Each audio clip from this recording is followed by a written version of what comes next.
हरि ओम तत्सत् श्रीमते रामचंद्राय नमः। माता रामो मत्पिता रामचंद्र स्वामी रामो मत्सखा रामचंद्रः। सर्वस्वं मे रामचंद्रो दयालुर्नान्यं जाने नैव जाने न जाने। श्री सीतानाथ समारंभां श्रीरामानंदार्य मध्यमाम् अस्मदाचार्यपर्यन्तां वन्दे श्रीगुरुपरम्परां। श्री सीतारामचंद्र भगवान की जय। कल के भाग में जो चर्चा हुई थी उस चर्चा में राम जी मांस नहीं खाते थे।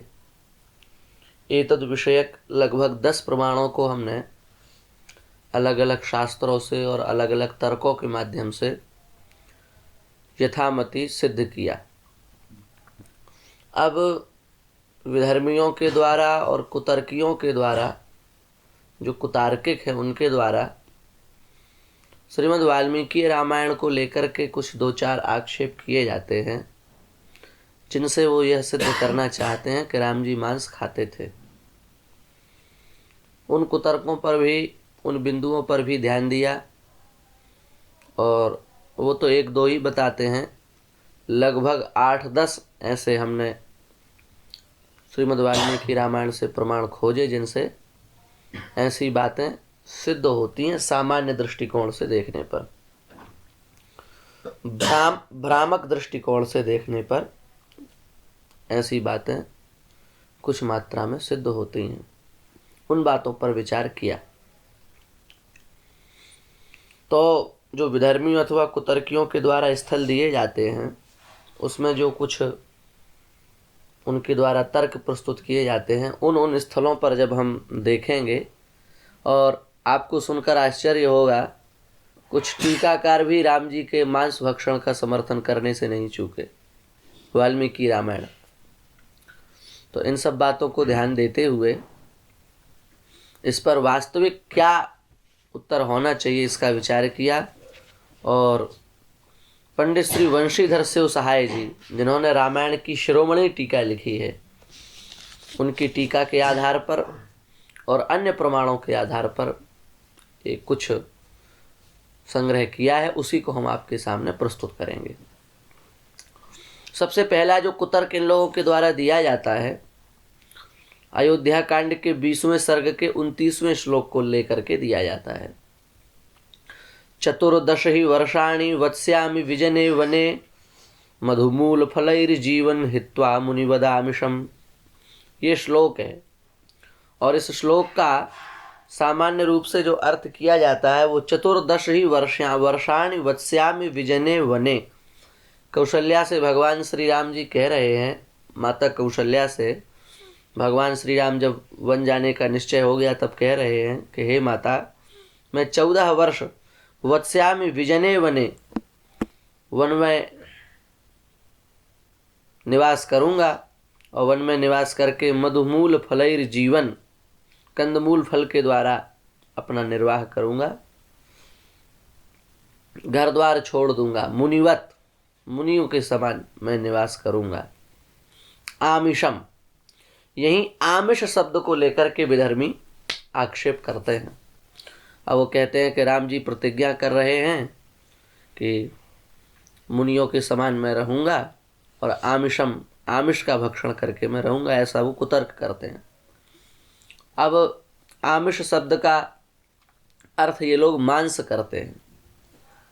भगवान ने भी वहाँ कहा है श्रीमद् रामचरितमानस में, जहाँ वह प्रसंग आया है गिद्धराज जटायु जी का, वहाँ गोस्वामी जी कह रहे हैं, गीध अधम खग आमिष भोगी। यह जो जटायु जी के दृष्टिकोण से नहीं कहा गया, वहाँ ये कह रहे हैं कि देखो गिरध्र योनि, जो मांसभक्षी मांस भोजी योनि है, उस योनि में उत्पन्न जो जटायु, भगवान ने उनका भी कल्याण का पथ प्रशस्त किया। तो मांस परक भी आमिष शब्द का अर्थ होता है, आमिष शब्द का अर्थ मांस परक भी है, इसको कई जगह स्वीकार किया गया है। लेकिन विशेष बात यह है कि आमिष शब्द का अर्थ केवल मांस होता है, ये बात नहीं है। विजने विशिष्टजन सहिते वने मुनिवद वत्स्यामि। मैं विशिष्ट जनों से युक्त होकर के विशिष्ट जन सहिते वने मुनिवद वत्स्यामि, मुनि के समान मैं वहाँ रहूँगा। आमिषम राजभोग्यम वस्तु हित्वा त्यक्त्वा। आमिषम माने मांस छोड़ करके नहीं। यहाँ वो लोग ऐसा अर्थ करते हैं कि आमिषम हित्वा, मांस को छोड़ करके मैं इतने दिन वन में रहूँगा। ये बात राम जी नहीं कह रहे हैं। राम जी कह रहे हैं आमिषम राज्य भोग्यम वस्तुम हित्वा। यहाँ आमिष शब्द का अर्थ है राज्य भोग्य वस्तु का त्याग करके मैं रहूँगा। यहाँ आमिष शब्द का अर्थ भोग्य वस्तु से है। आप कहेंगे आमिष शब्द का अर्थ क्या भोग्य वस्तु होता है? हाँ होता है। आमिष शब्द के मेदिनी कोश में कई प्रकार के अर्थ बताए गए हैं और श्रीमद् भागवत की जो वंशीधरी टीका है उसमें भी आमिष शब्द के कई प्रकार के अर्थ बताए गए हैं। वंशीधरी टीका के अनुसार देखा जाए तो प्राण्यंग चूर्णम चरमाम्बु जंबीरम बीज पूरकम अयज्ञ शिष्ट माशादि यद विष्णु निवेदनम। प्राण्यंग चूर्ण हम ज़्यादा व्याख्या नहीं कर सकते, विशेष लंबा हो जाएगा प्रसंग। चरमाम्बु विद्वान समझते हैं, जंबीर और बीज पूरक और अयज्ञ शिष्ट जो मांस आदि हैं, और यद विष्णु और निवेदनम, भगवान विष्णु को जिसका निवेदन नहीं किया गया, भोग नहीं लगाया गया, उस सब को भी आमिष कहा जाता है। दूसरी बात, मेदिनी कोश के अनुसार देखा जाए तो आकर्षण अर्थ में भी आमिष शब्द का प्रयोग होता है। आकर्षणे पुंसिस्या दामिषम पुण्य पुंसकम। और भोग्य वस्तुनि, भोग्य अर्थ में भी आमिष शब्द का प्रयोग है। और संभोगे, संभोग अर्थ में भी आमिष शब्द का प्रयोग है। उत्कोच अर्थ में, पलल अर्थ में, इन सब अर्थों में भी आमिष शब्द का प्रयोग वहाँ किया गया है। इसलिए यहाँ पर आमिष शब्द का अर्थ केवल मांस परक कर देना यह नहीं है। आगे कह भी रहे मांसम स्यादामिषे क्लीबम। आमिष शब्द का अर्थ मांस भी है, लेकिन तत्र आमिष शब्द भोग्य वस्तु अर्थ कहा पूर्वोदाहृत कोशात। लेकिन यहाँ आमिष शब्द का अर्थ जो है वो भोग्य वस्तु से लेना है पूर्वोदाहृत कोश के अनुसार। कौन सा कोश? मेदिनी कोश के अनुसार। तो इसलिए आमिष शब्द का अर्थ केवल मांस परक नहीं है, यहाँ आमिष शब्द का अर्थ भोग्य वस्तु है। यहाँ आमिष शब्द का तात्पर्य भोग्य अर्थ से है, यह बात सिद्ध होती है। इसलिए यदि कोई कहता है कि आमिष शब्द का यहाँ अर्थ मांस है तो यह बिल्कुल गलत बात है। ये पहले कुतर्क का भंजन हो गया। इसलिए 14 ही वर्षाणि वत्स्यामि विजने वने मधुमूल फलैर्हित्वा मधुमूल फलैर्जीवन हित्वा मुनिवदामिषम। इसमें किसी प्रकार का कोई संदेह नहीं रह गया। देखिए दूसरा जो विधर्मी कुतर्क देते हैं वे अयोध्या कांड के 52वें सर्ग के 89वां श्लोक, उसको भी लेकर के ये लोग कुतर्क करते हैं। उस श्लोक को भी हम आपके सामने प्रस्तुत कर देते हैं। सुराघट सहस्रेण मांसभूतौ दनेन च यक्ष्ये त्वां प्रयता देवी पुरी पुनरुपागता। गंगा मैया के पास जब सीता जी पहुंची हैं तो प्रार्थना कर रही हैं, और वे गंगा मैया से क्या कह रही हैं? अब शब्द पर ध्यान दीजिए, सुराघट सहस्रेण। तो अब कुतर्की तो यही अर्थ करते हैं कि सुरा माने मदिरा और घट सहस्रेण माने हजारों मदिराओं के कलश के द्वारा। और मांस भूतौ दनेन च, मांस से मिश्रित ओदन के द्वारा, अन्न के द्वारा। यक्षे त्वाम प्रयता देवी, हे देवी हम तुम्हारा पूजन करेंगे। कब? पुनरुपागता, जब हम लौट करके आएंगे तब। अब देखो विधर्मी कहते हैं, कुतर्की कहते हैं कि देखो सीता जी ही यह प्रतिज्ञा कर रही हैं कि हम सहस्त्रों मदिराओं के घड़े के द्वारा, घड़ों से आपका अभिषेक करेंगे और मांस से मिश्रित व्यंजनों से आपको भोग लगाएंगे। तो इसका मतलब वाल्मीकि रामायण के अनुसार ये मांस खाते थे, मांस का व्यवहार होता था। देखो हम आपसे यह निवेदन करना चाहते हैं कि शब्द का वास्तविक क्या अर्थ है वह उसके व्याकरण के बिना संभव नहीं है। हमने आपसे कल भी यही निवेदन किया था। जब तक ठीक ठीक प्रकार से व्याकरण के अर्थ का बोध नहीं होगा तब तक ठीक बात समझ में नहीं आएगी। दूसरी बात हम आपसे ये कहेंगे कि आप प्रश्न कर सकते हैं कि ऐसा गुप्त अर्थ रखने की क्या आवश्यकता है जिससे योग्य व्यक्ति तक ज्ञान पहुंचे।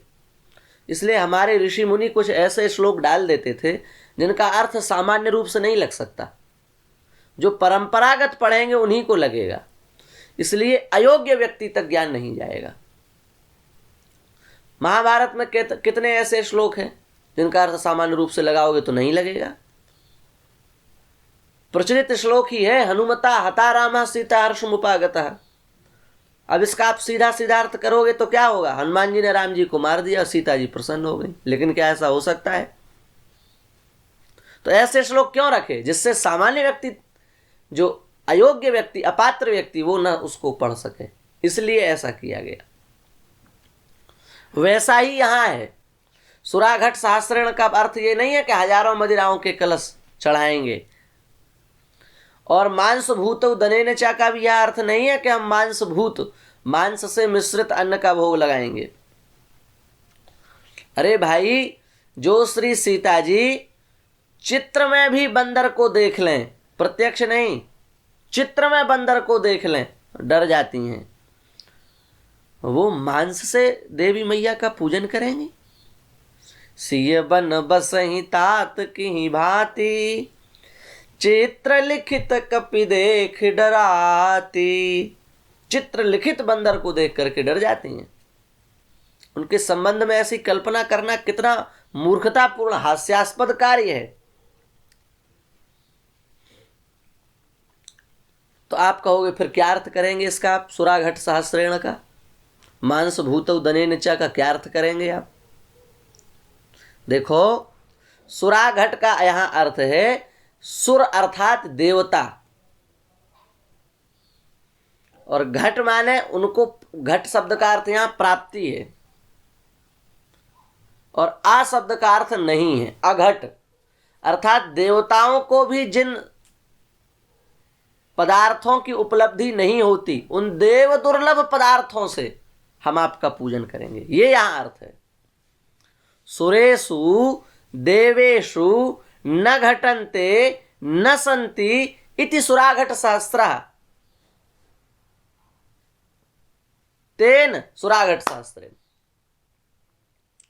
देवताओं को जिन पदार्थों का दर्शन दुर्लभ है, उन देव दुर्लभ पदार्थों से हम आपका पूजन करेंगे, ये यहां अर्थ है। अब बताओ कोई दोष है? आप कहेंगे ठीक है, चलो ये तो समझ में आ गया। अगली पंक्ति, मांस भूतौ दनेन च, मांस से मिश्रित ओदन से हम आपको भोग लगाएंगे, इसका क्या अर्थ करेंगे आप? अब यहां भी वही बात है। पहली बात तो हम आपसे ये कहें कि मांस शब्द का अर्थ मांस नहीं होता, हम इसको अभी आगे और स्पष्ट करेंगे। यदि आप ब्राह्मण भाग को देखें वेद के, तो मांस शब्द के कितने प्रकार के अर्थ होते हैं वो आपको समझ में आ जाएगा।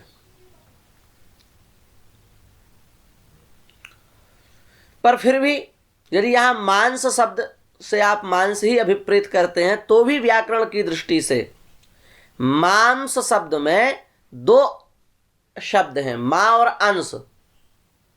मांस शब्द दो शब्दों से मिलकर के बना है, मां और अंश, दीर्घ हो गया तो मांस हो गया। तो यहां कैसे अर्थ करेंगे? यहां अर्थ करेंगे मां माने नहीं है, अंसा माने राजभाग, जिसमें ऐसे भू पृथ्वी, उत माने वस्त्र के द्वारा हम आपका पूजन करेंगे। मांस, मां अंश, मां माने नहीं है, अंश माने राजभाग, जिसमें ऐसी भू माने पृथ्वी, और भू और उत, मांस भूत है ना, भू और उत में भी संधि है, भू और उत में दीर्घ कर देंगे तो भूत बन जाएगा। तो मांस माने नहीं है राजभाग जिसमें ऐसी भू अर्थात पृथ्वी का और उत अर्थात वस्त्र का, ओदनम च ओदन का, ओदन माने अन्न के द्वारा हम आपको प्रसन्न करेंगे। इस प्रकार से कुल मिला के व्युत्पत्ति यदि बनेगी तो मां नास्ति अंशः राजभागः यस्याम सा एव भू पृथ्वी उत वस्त्रम च ओदनम च एतेषां समाहारः मांसभूतौ दनः मांसभूतौ दनाः तेन मांसभूतौ दनेन त्वाम यक्षे, हम आपको प्रसन्न करेंगे। और अंश शब्द जो दंत सकार वाला अंश शब्द है वो भाग अर्थ में प्रसिद्ध है, उसका अर्थ होता है भाग, कोशों में ऐसी प्रसिद्धि है। समझ पा रहे हैं? तो मांस भूतौ दनेन में मा अंश भू उत ओदन इस प्रकार से संधि करनी पड़ेगी। मां का अर्थ करना पड़ेगा नहीं, और अंश का अर्थ करना पड़ेगा राजभाग, भू का अर्थ करना पड़ेगा पृथ्वी, उत का अर्थ करना पड़ेगा वस्त्र, इस प्रकार से अथवा ऐसे, और ओदन माने अन्न। इन सबके द्वारा मैं आपको प्रसन्न करूंगी। तो क्या समस्या आ गई बताइए आप इस प्रकार का अर्थ करने पर? सुराघट सहस्रेण, सुराघट सहस्रेण का मतलब देव दुर्लभ पदार्थों के द्वारा मैं आपका पूजन करूंगी। और जिस पृथ्वी पर राजभाग नहीं है ऐसी पृथ्वी के द्वारा, वस्त्र के द्वारा, अन्न के द्वारा मैं आपको प्रसन्न करूंगी। इस प्रकार से अर्थ करने पर क्या समस्या आ रही है? और यही अर्थ यहां पर उचित भी है, यही अर्थ यहां पर शास्त्रीय भी है, प्रसंगानुसार घट भी रहा है, व्याकरण के अनुसार घट रहा है। इसलिए यदि यहां किसी को यह दिखता है कि मांस का प्रयोग किया गया और इस प्रकार के वाक्य हैं तो वो बिल्कुल मूर्खतापूर्ण, उसको परंपरा से पढ़ना चाहिए। अभी कुछ दिन पूर्व एक नेता ने बयान दिया था तो इन्हीं सब श्लोकों को प्रस्तुत किया था। अरे भाई, जब तक शास्त्र का विधिवत अध्ययन नहीं करोगे तब तक कैसे उस बात को समझ पाओगे? तुम्हारे जैसे अज्ञ मूर्ख जो शास्त्र में अधिकृत नहीं है उन्हीं के लिए तो ऐसे श्लोकों को रखा गया है, और जो परंपरा से पढ़ने वाले हैं वो जानते हैं इस रहस्य को। और आगे चलें तो उसी वाल्मीकि रामायण के अयोध्या कांड के 52वें सर्ग के 102वें श्लोक में, उसमें ये लोग आरोप लगाते हैं कि मांस भक्षण का समर्थन है, हिंसा का समर्थन है, राम जी मांस खाते थे, ऐसा है। हमने उसको भी देखा, वो भी आप समझें, उस वाक्य को भी हम बोल देते हैं। तौ तत्र हत्वा चतुरो महामृगान वराह मृष्यम प्रशतम महारुरुम आदाय मेध्यम त्वरितम बुभुक्षितौ वासाय काले ययतुर्वनस्पतिम। दोनों भाई श्री राम और श्री लक्ष्मण मृगया विनोद के लिए उन्होंने वराह को, ऋष्य को, प्रशत को, महारुरु को, इन 4 मृगों को मारा। और भूख लगने पर, यही अर्थ करते हैं ये लोग उटपटांग, भूख लगने पर जो मेध्य ग्रहण करने योग्य कंदमूल फल थे उनको लेकर के भगवान एक वृक्ष के नीचे आ गए और सायंकाल वहीं उन्होंने विश्राम किया। इस प्रकार यहां अर्थ है। अब ये लोग क्या करते हैं? तौ तत्र हत्वा चतुरो महामृगान वराह मृष्यम प्रशतम महारुरुम। भगवान ने 4 मृगों को मारा। किस किस को? वराह को, ऋष्य को, प्रशत को और महारुरु को। आदाय मेध्यम त्वरितम बुभुक्षितौ। जब उनको भूख लगी तो जो ग्रहण करने योग्य था उसको लेकर के वासाय काले ययतुर वनस्पतिम, वृक्ष के नीचे आकर के दोनों भाई आ गए। वृक्ष के नीचे दोनों भाई आ गए, ये यहाँ का अर्थ है। अब यहाँ पर भी ये लोग आपत्ति जताते हैं कि राम जी ने मारा और मार करके फिर वही लाए, फिर वही खाया, मेध्यम इस प्रकार का अर्थ करते हैं, जबकि यह शास्त्रीय है। यहाँ मेध्य शब्द का अर्थ है जो ऋषियों के द्वारा जो ग्रहण करने योग्य है, ऐसे अन्न, ऐसे कंदमूल फल को भगवान ने ग्रहण किया।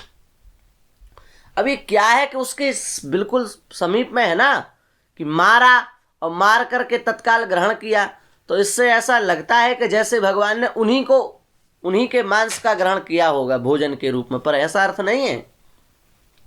आदाय मेध्यम त्वरितौ बुभुक्षितौ, त्वरितौ बुभुक्षितौ मेध्यम आदाय। मेध्य शब्द का अर्थ रामायण के जो प्रसिद्ध टीकाकार हैं श्री शिरोमणि टीकाकार, वो कह रहे हैं वृत्तिभिर भोक्तव्यम फलादिकम। जो वृत्तियों के द्वारा भोक्तव्य फल आदि है उनको लेकर के भगवान उस वृक्ष के पास में आए। तत्र वत्स्य देशे वराहादीन चतुरो महामृगान हत्वा खेलनार्थम संताड्य बुभुक्षितौ तौ राम लक्ष्मणौ मेध्यम व्रतिभिर भोक्तव्यम फलादिकम आदाय गृहीत्वा वनस्पतिम वृक्ष समीपम ययतु। ये यहां पर अर्थ है। अब यहां कोई संदेह है? एक संदेह जरूर है यहां पर कि राम जी ने मारा, इसमें तो कोई संदेह नहीं है। नहीं खाया ये तो चलो मान लेते हैं, आप जो वास्तविक अर्थ है वो बता दिया, पर मारा ये बात तो यहां समझ में आती है। स्पष्ट लिखा है तौ तत्र हत्वा चतुरो महामृगान वराह मृष्यम पुरुषोत्तम महारुरुम। इसका क्या अर्थ करेंगे आप? बहुत सुंदर समाधान है। दुराग्रह को छोड़ करके यदि सुना जाए तो आप जरूर समझ जाएंगे। देखो, मेध्य शब्द का अर्थ होता है कोशकार के अनुसार पावन, पवित्र। और गोस्वामी तुलसीदास जी की वाणी से भी यदि आप देखो तो जे मृग राम बाणते मारे ते तनु तज सुरलोक सिधारे, पावन मृग मारे ही जिए जानी। राम जी उसी मृग पर प्रहार करते हैं जो पवित्र है। इसका रहस्य यह है कि जिन आत्माओं ने पूर्व जन्म में अच्छे कर्म किए और वो किसी प्रारब्धवश मृग योनि में आ गए और भगवान देख रहे हैं कि इनकी आत्मा बिल्कुल शुद्ध है, बेचारे थोड़ा भटक गए और मृग योनि में आ गए, तो उस देह से मुक्त करके उनको अपने धाम भेजने के लिए भगवान बाण का प्रहार करके उनको मुक्त कर देते हैं। इस प्रकार यदि अर्थ स्वीकार कर लिया जाए तो क्या दोष है?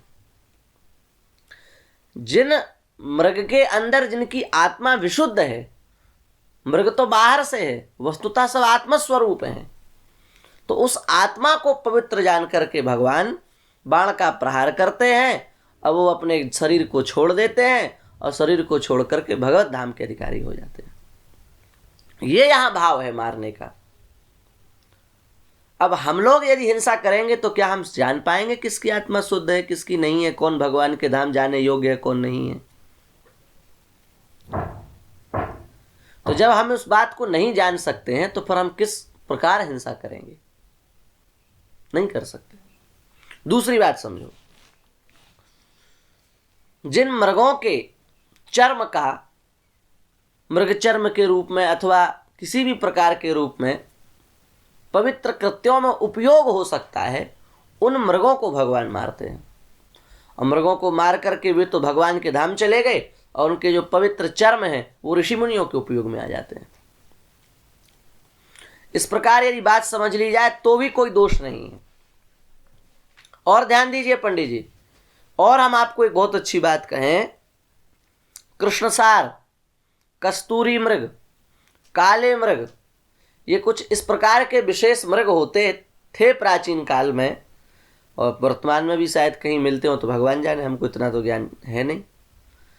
तो ये मृग ऐसे इस प्रकार के होते थे, शास्त्रों में इनके विषय में लिखा है कि इनके घुटने नहीं होते थे, और घुटने ना होने के कारण ये बैठने में बड़े कष्ट का अनुभव करते थे। बैठ नहीं पाते थे और इनको अपना जीवन भार सा प्रतीत होता था। तो भगवान तो आत्मा राम है, भगवान उन पर बाण का प्रहार करते थे और बाण का प्रहार करने से उनकी जो विशुद्ध आत्मा है वो भगवत धाम चली जाती थी और जो वो उन्हें कष्ट है वो उस कष्ट से मुक्त हो जाते थे। ये तीसरा दृष्टिकोण है। और हम आपको चौथा बहुत गंभीर दृष्टिकोण दे रहे हैं, ध्यान से सुने। कई मृग ऐसे थे पंडित जी जो ऋषियों के श्राप से मृग बने। पूर्व जन्म में कुछ और थे लेकिन ऋषियों ने श्राप दे दिया तो मृग बन गए। उद्धार की प्रार्थना राम जी करेंगे। तो जिनके भाग्य में ही राम जी से मरना लिखा है उनको राम जी नहीं मारेंगे तो कौन मारेंगे? अब इसमें कोई वध है, हत्या है? और सत्योपाख्यान में आप देखें तो इसकी बहुत लंबी विस्तृत चर्चा है। हम कोई अप्रमाणिक बात नहीं बोलते। सत्योपाख्यान में ऐसे मृगों की चर्चा है जो पूर्व जन्म में कुछ और थे, श्रापवश मृग बन गए, राम जी ने उनका उद्धार किया सबका। अब क्या दोष है? विचार करना नहीं है, केवल एक बात पकड़ लेनी है दुराग्रह पूर्वक। तो कैसे समझोगे? अच्छा, गोस्वामी जी महाराज का दृष्टिकोण यदि आप देखें तो गोस्वामी जी महाराज ने अन्य पशुओं के लिए भी मृग शब्द का प्रयोग किया है। सुअर के लिए भी मृग शब्द का प्रयोग किया है गोस्वामी जी ने। बालकांड को आप देखें, प्रताप भानु के प्रसंग को पढ़ें तो उस प्रसंग में चलेऊ बराह मरुत गति भाजी, जो वराह है, जो सुअर है, वो वराह की गति से भागा और उसी वराह के लिए गोस्वामी जी आगे लिख रहे हैं, प्रगटत दुरत जाई मृग भाजा। मृग शब्द का प्रयोग कर रहे हैं उसी वराह के लिए। इसका मतलब यह है, यदि आप एक दृष्टि से देखें तो इसका यह भी तात्पर्य हो रहा है कि राम जी ने जो मृग मारे वो केवल मृग का अर्थात केवल हिरण नहीं है। कितनी गंभीर दृष्टिकोण है। मृग नहीं है अपितु जितने भी ऐसे ऋषियों के श्राप से पशु बने वे सब मृग हैं, उनको भगवान बाण से मारकर उनका कल्याण करते हैं। अन्य पशुओं को भी मृग शब्द से आप गृहीत कर सकते हैं। और यह बात भी सत्योपाख्यान के 41वें अध्याय से सिद्ध है, उसको आप देख लें। हम विस्तार ज्यादा नहीं कर सकते क्योंकि अन्य प्रमाणों की भी चर्चा करनी है। हमने आपको एक संकेत दे दिया, वहां आप इसको विस्तार रूप से देख सकते हैं।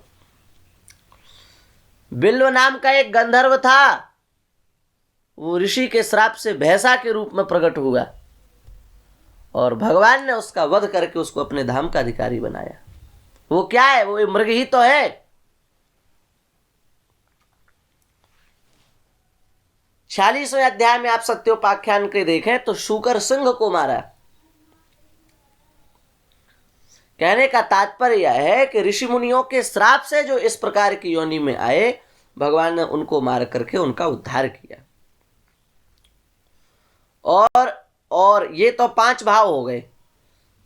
एक और आपको हम दिव्य भाव देना चाहते हैं, छठा भाव, छठा उत्तर इस बात का। पावन शब्द का अर्थ क्या होता है? शुद्ध। वेदांत परक अर्थ है ये थोड़ा। पावन शब्द का अर्थ क्या होता है? शुद्ध। भगवान देखते हैं कि इस मृग के अंतःकरण में जो आत्मा बैठी है यह शुद्ध है, यह मोक्ष की अधिकारी है, ऐसा जान करके भगवान उसको मारते हैं। इसका तात्पर्य यह हुआ कि बद्ध आत्मा को स्थूल शरीर से मुक्त कर देते हैं। जो बद्ध आत्मा है पंडित जी, जो शरीर में बद्ध आत्मा है उसको स्थूल शरीर से मुक्त कर दिया और दिव्य धाम में पहुंचा दिया। तो बद्ध को मुक्त कर देना कोई हिंसा है? बंधा हुआ हो कोई और उसको खोल देना, ये कोई हिंसा है? ये राम जी कार्य करते हैं। इसलिए मारना मृग को भगवान कैसे मार सकते हैं, ये तो एक हिंसा है और फिर उसी को प्रमाण मान के हम भी हिंसा करें, ये नहीं कह सकते, क्योंकि उसके पीछे के तर्क समझिए आप। और एक आपको अकाट्य प्रमाण हम बताएं। मृग शब्द का अर्थ गोस्वामी जी ने राक्षस भी किया है। मृग शब्द का अर्थ हिरण भी है, मृग शब्द का अर्थ अन्य पशु भी है, और मृग शब्द का अर्थ राक्षस भी है। अर्थात भगवान यदि राक्षस को मार रहे हैं तो वो भी मृग शब्द से अभिप्रेत है। देखो आप प्रमाण अरण्य कांड में, हम क्षत्रिय मृगया बन करहीं, तुमसे खल मृग खोजत फिरहीं। खरदूषण से कह रहे हैं राम जी, हम तुम जैसे मृगों को, जो खल रूप मृग है, उनको खोजते घूमते हैं, मारते हैं उनको। इससे सिद्ध होता है कि राक्षस भी मृग हैं। अब बताओ, राक्षस को मारना पाप है? जो ऐसे प्राणी हैं कि ऋषियों का विक्षेप कर रहे हैं, आसुर योनि में थे पहले अथवा अन्य योनि में थे, अपनी मुक्ति के लिए ही ऋषियों का विक्षेप कर रहे हैं, जिससे राम जी हम पर प्रहार करें और मर जाएं हम, और भगवान के धाम के अधिकारी हों। क्या ये हिंसा है? क्या बद्ध जीव को मुक्त करना हिंसा है? तो जब इन सब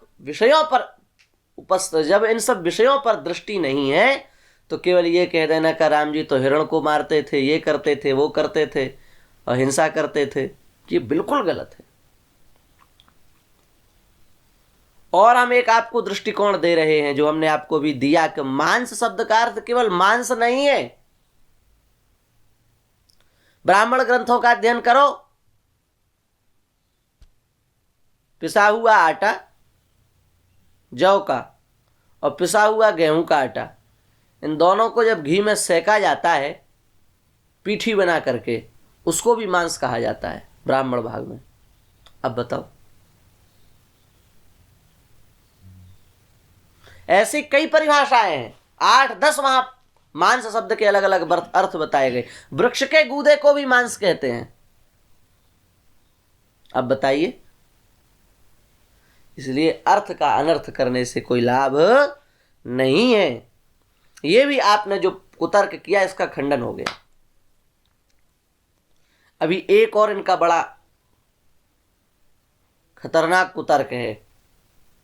उसी वाल्मीकि रामायण के अयोध्या कांड के 55वें श्लोक के 55वें सर्ग के 32वें श्लोक को देखो। क्रोश मात्रम ततो गत्वा भ्रातरौ राम लक्ष्मणौ बहून मेध्यान मृगान हत्वा चेरतुर यमुना वने। इसमें तो हम विशेष क्या कहें, हमको कुछ विशेष कहने की इच्छा नहीं हो रही है, क्योंकि अर्थ तो स्पष्ट ही है। एक कोस की यात्रा करके भगवान राम और श्री लक्ष्मण दोनों भाई ने हिंसक पशुओं का वध किया। तो बहून मेध्यान मृगान हत्वा, अनेक मृगों का वध किया। चेरतुर यमुना वने, यमुना जी के क्षेत्र में वो विचरण कर रहे हैं। तो अब हमने ऊपर ही स्पष्ट कर दिया है कि मारने का यहाँ क्या तात्पर्य है, कितने प्रकार के, लगभग हमने आपको 7 उत्तर दिए। तो यहाँ भी कोई दोष अब नहीं रह गया, यह बात आप स्पष्ट रूप से समझ सकते हैं। यहाँ भी इस प्रकार की कोई बात कहना उचित नहीं होगा। अब वीडियो ज़्यादा लंबी हो जाएगी और प्रमाण का संग्रह बहुत है अभी, इसलिए हमारा भाव ऐसा है कि अब जो शेष चर्चा है वो अगले भाग में हम प्रस्तुत करेंगे। अभी जो आस्तिक जन हैं, हम उनसे प्रार्थना करेंगे कि वे इन सब प्रमाणों का संग्रह करें और अपने प्रवचनों के माध्यम से और जिस प्रकार से भी उनका संपर्क हो समाज से, इन बातों का प्रचार करें, जिससे लोग भ्रम से निकलें। और यदि और उनके पास कुछ संग्रह हो तो उसको भी साथ में मिलाकर, क्योंकि हम सर्वज्ञ तो हैं नहीं और सर्वज्ञ संसार में परमात्मा के अतिरिक्त कोई है भी नहीं, इसलिए हमारे पास जो संग्रह है हमने आप तक पहुंचाया। आपके पास यदि कुछ और संग्रह हो तो उसको भी आप जोड़ करके इस प्रकार का प्रचार करें, जिससे वस्तुतः यदि कुछ लोगों को भ्रम हो तो वो दूर हो, और ये जो कुतर्की हैं, ये जो अज्ञानी हैं, ये जो विधर्मी हैं, इनके वचनों की अप्रामाणिकता सिद्ध हो, इनकी मूर्खता सिद्ध हो। इस प्रकार हम सभी लोग प्रयास करें तो निश्चित ही कुछ होगा। हम फिर प्रतिज्ञा पूर्वक अंतिम में कहते हैं कि ऐसे यदि आपको कुछ और भी स्थान प्राप्त हो, हमने तो प्रायः सभी ढूंढ लिए हैं, आप उनको भी भेजें, हम उन पर भी विचार करेंगे और जो भगवत कृपा से शास्त्रीय वचन प्रमाण होंगे उनको हम कहेंगे। और हमें विश्वास है कि इस प्रकार से कहीं ऐसी चर्चा राम जी के विषय में नहीं हो सकती, न शास्त्रीय रूप से हो सकती, न आस्तिक समाज में हो सकती है। यदि है तो वो हमारे मति का भ्रम है, और उस मति के भ्रम का भंजन भगवान की कृपा से होगा। यही कह करके हम अपनी वाणी को विराम देते हैं। श्री सीता रामचंद्र भगवान की जय।